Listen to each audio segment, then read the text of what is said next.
Saludamos al ex vicepresidente de Ecuador, Otto Sonnenholzer. Bienvenido a esta entrevista. Gracias por atendernos para el canal América. Y vamos a preguntarle con relación precisamente a la situación que se está viviendo en Ecuador en este momento. ¿Usted está de acuerdo con la medida tomada por el presidente Guillermo Lasso de invocar esta figura, la muerte cruzada? Mire, comprendo que la medida llame la atención a la comunidad internacional porque no es una medida común. De hecho, es la primera vez que se utiliza inclusive en el Ecuador. Esta medida fue creada, incluida en la Constitución del 2009, pero es totalmente legítima, es legal y el presidente está en su derecho a aplicarla. Ahora, esto trae un montón de incertidumbre a la ciudadanía, trae también un calendario electoral acelerado que empieza ya, en 7 días se convoca elecciones.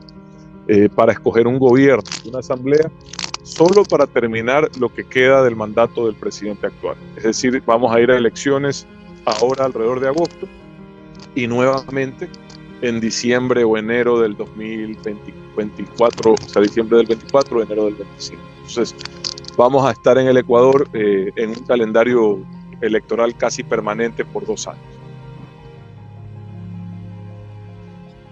El próximo 20 de agosto posiblemente sean las elecciones en Ecuador y ya sabemos qué es lo que va a pasar, digamos, con esta figura. Ahora, la pregunta es, ex vicepresidente Otto Ramón, ¿qué es lo que necesita Ecuador para recuperar su estabilidad democrática? Necesita que los ciudadanos sepamos reconocer quiénes han sido los líderes políticos que, como te decía hace unos minutos, priorizaron sus intereses personales y partidistas y los pusieron por delante de los objetivos del país.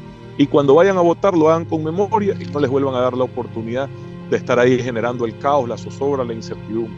Creo que es momento en estas circunstancias difíciles de que justamente la gente decente dé un paso al frente, la gente que esté dispuesta a dejar de dividirnos por ideologías, a empezar a unirnos, como te decía, por objetivos y poder presentarle soluciones a una situación compleja que enfrenta el Ecuador. Empezar a trabajar en ese sentido, nada más. Muy buenas, un saludo. Y bueno, mi pregunta es en relación precisamente con ese calendario electoral que va a durar durante todo ese tiempo. ¿Qué papel, si tiene pensado, puede jugar usted dentro de esa contienda electoral? Si tiene pensado postularse o bueno, ¿cuáles son sus planes al respecto? Ya, gracias Carmen por la pregunta, un gusto saludarte. Mira, yo agradezco el apoyo que he recibido y el entusiasmo de la gente respecto a que yo tome una decisión en ese sentido. Yo lo que he dicho es que veníamos trabajando hace mucho tiempo ya en construir una plataforma de unidad que una a los ecuatorianos en función de objetivos, que deje de dividirnos por ideologías, una plataforma lejos del autoritarismo, lejos de la impunidad, de la corrupción, del odio, de la indiferencia. Y la estábamos armando, es decir, ahora lo que nos toca a quienes estamos en ese proceso es acelerar el paso de forma imprevista, la verdad, te soy sincero, pero bueno, tenemos esa responsabilidad y bajo esa lógica estamos preparándole una propuesta al país, El presidente de Colombia, Gustavo Petro, anunció, y también a los televidentes del tercer canal en Colombia que nos ven en esta entrevista, su respaldo al presidente Guillermo Lasso, pero además manifestó que digamos que está en riesgo la democracia en América Latina, que esta inestabilidad que se presenta ahora en Ecuador surge después de lo que ha sucedido en Perú. ¿Cómo ve usted este respaldo y este espaldarazo del presidente de Colombia al presidente de Ecuador en este momento? Mire, creo que es positivo los respaldos en el marco de la institucionalidad, pero hago una diferencia respecto al caso del Ecuador con el caso del Perú, porque yo creo que eso genera confusión. El presidente Castillo invocó una figura que no estaba contemplada en su constitución. El presidente Lasso ha invocado una figura que sí está contemplada en la constitución de los ecuatorianos. Es una diferencia sustancial, no menor. Es lo que hace la diferencia entre una medida institucional y un golpe de Estado. No sé si me entienden. Entonces, en el caso del Ecuador, no es un golpe de Estado porque es una medida tomada dentro del marco institucional del país. Es una medida adecuada, es una medida necesaria, esa es otra discusión. Ahí podemos tener 1000 diferencias, ¿ya? ¿Quiénes son los responsables de que hayamos llegado hasta acá? Esa es otra discusión, pero creo que no se equivoca el presidente Petro cuando dice que hay un problema de estabilidad política en la región. En la mayoría de los países, quizás con la excepción de México y El Salvador y Costa Rica, la mayoría de los países de América Latina tienen a mandantes con muy bajos niveles de aceptación. Hay una población con una insatisfacción muy alta respecto a sus instituciones, a sus líderes, y eso evidentemente es caldo de cultivo de la inestabilidad. Mucho de esto tiene que ver con los efectos posteriores de una pandemia que fue inclemente con nuestra región, que ha tenido como resultado también, no directo, pero sí relacionado, un incremento de la delincuencia muy grave, que en el caso del Ecuador además es excepcionalmente alto.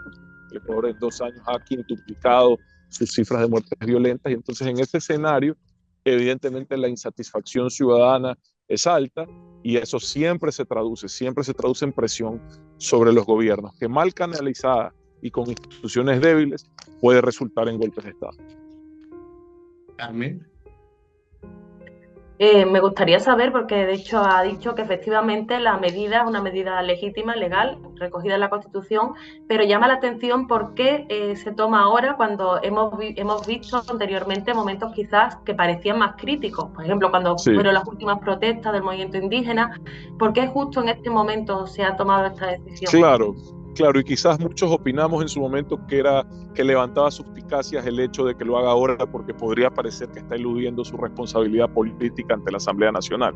Pero esa es otra discusión, no pasa por el lado de la legalidad. La legalidad en este caso amerita prácticamente, de acuerdo a nuestra ley, la interpretación del presidente de la República, porque habla de grave conmoción social o crisis política, y por desgracia esos son casi estados permanentes en nuestro país. Entonces, en cualquier momento no hay un control cruzado de la toma de esa decisión. Es a consideración del presidente, y también por arrogación de funciones es la otra razón que no ha sido invocada en este caso. Pero también la Asamblea podría invocarla en casos más específicos, ahí sí con control constitucional. Es decir, es en 2 sentidos. No es solo el presidente quien lo puede invocar, también la Asamblea puede invocar esta medida. Pero, ¿cuál es su valoración política de por qué el presidente Lasso ha decidido hacerlo ahora? Porque, mire, él estaba enfrentando un juicio político al que llegó no porque existan realmente causales de su culpabilidad en un caso de corrupción real. Creo que los asambleístas fracasaron en lograr vincular con veracidad al presidente. El caso existe y es real, pero que si el presidente fue responsable es otra discusión. Entonces no llega al pleno, digamos, de la Asamblea a un juicio político porque existan causales. Llega al pleno de un juicio político porque han cometido como gobierno una cantidad casi innumerable de errores que han llevado al gobierno a estar en unos indicadores de aceptación muy bajos, con unos problemas de gestión muy altos, que resultan en esto, que él se convierta como presidente en la válvula de escape de esta problemática que hoy vive el país. Pero también porque, seamos sinceros, tenemos un legislativo conformado por una clase política que prioriza sus agendas personales o partidistas, las pone por delante de los objetivos del país.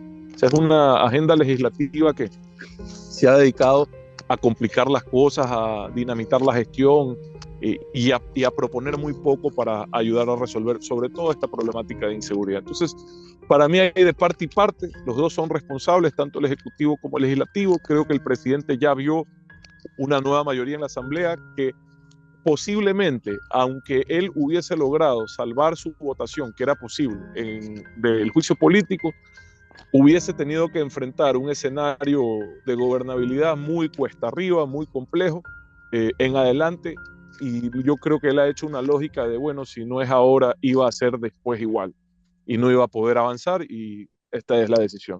Pero solo el presidente puede saber cuál fue el elemento que cambió su posición en esto. Yo solo puedo especular en esta conversación contigo. Pues le agradecemos al ex vicepresidente de Ecuador, Otto Ramón, por acompañarnos en el Canal América y por supuesto en esta alianza con la revista La Comuna, también con el Tercer Canal de Colombia, y por supuesto extenderle la invitación a nuestra 6ª Cumbre Mundial de Gobernabilidad y Democracia en La Rioja, España, el próximo 29 y 30 de junio. Invitado el vicepresidente, usted estuvo en la anterior cumbre en Colombia, ¿no? ¿Qué fue lo mejor de la cumbre de Pereira? Encantado. ¿Con qué nos quedamos? Cuéntenos un poquito ya para el cierre, ¿con qué nos quedamos de esta cumbre en Pereira? Muy agradecido primero por la invitación. Sabes que por desgracia la situación de mi país me va a impedir participar en esta ocasión. Me quedo con el poder ratificar que existen muchas personas comprometidas con estas mismas causas que tienen que ver con defender la democracia y combatir el autoritarismo y el populismo en la región. Y eso no es menor, porque esta no es una lucha que se puede librar solo. Se necesita más gente en toda la región dispuesta a dar la batalla. Con eso me quedo. Un abrazo, Daniel, cuídate. Saludos, Carmen. Muchas gracias.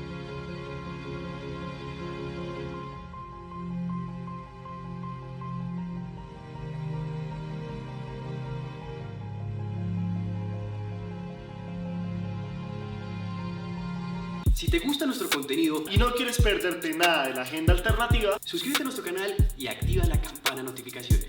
Recuerda darle like a este video y por supuesto compartirlo con tus familiares, amigos y conocidos. Así juntos visibilizamos la Colombia profunda.